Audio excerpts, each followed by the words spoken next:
It started with a small red light, not bright, just a tiny blinking dot in the corner of the room.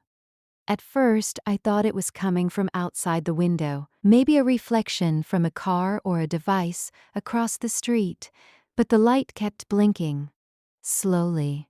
On, off, on, off.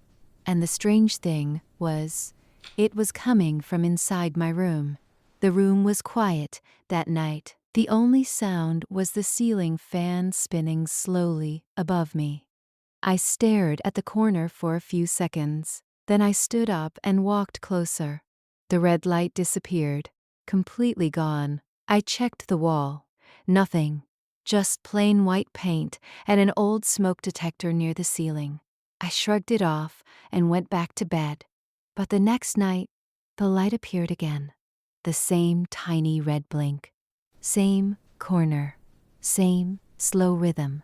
On, off, on, off. This time, I didn't move. I just stared at it from the bed. And something about it made my stomach twist. Because it looked exactly like the recording light on a camera. The moment that thought entered my mind, I felt cold. Why would there be a camera in my room? The next morning, I brought a chair and climbed up to inspect the corner properly. The smoke detector looked normal, but something about it seemed wrong. The plastic cover had a small hole in the center, too small for a smoke sensor, but just big enough for a lens. My hands started shaking. I carefully twisted the detector off the ceiling, and inside it was a tiny hidden camera. A real one, connected to a thin wire that disappeared into the ceiling. For a moment, I couldn't even think.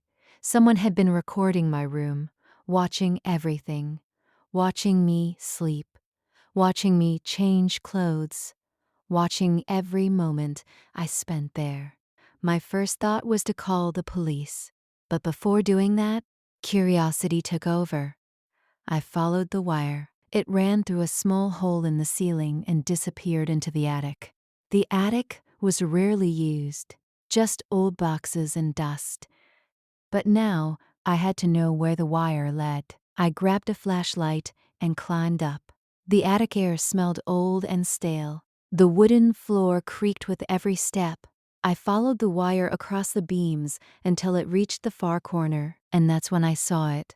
A small black device sitting on a wooden board, a recording system, connected to several wires, and beside it, a stack of memory cards. Dozens of them, each labeled with dates. My heart started pounding. Someone had been recording my room for a long time, much longer than I thought. Then something else caught my attention, a second wire, running in the opposite direction.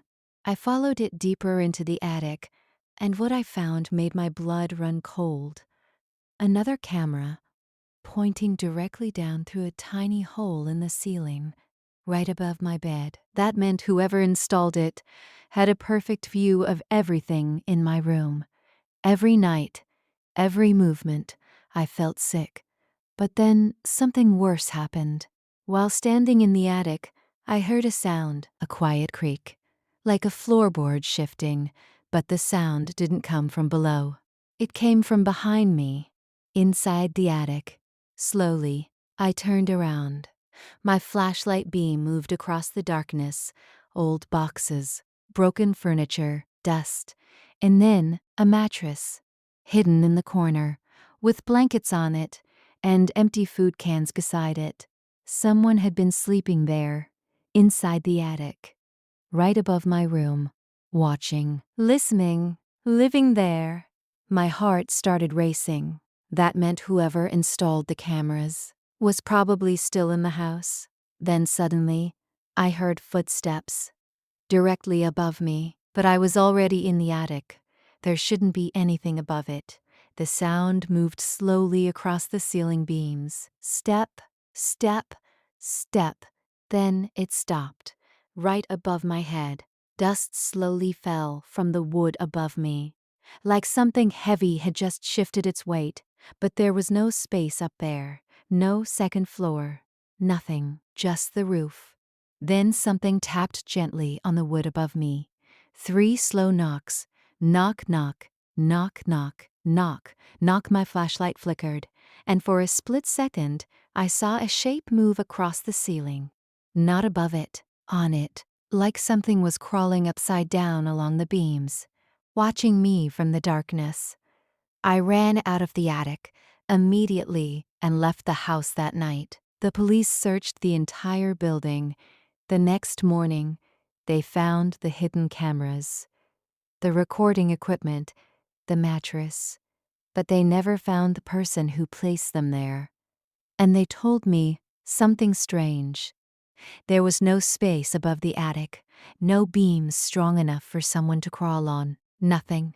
But before I left the house for the last time, I checked one of the memory cards. The final recording was from the night before. The camera showed me sleeping in bed. The room was quiet, nothing unusual, until around 3:21 a.m. The camera suddenly moved, like someone had picked it up, and the last frame of the video showed something horrifying.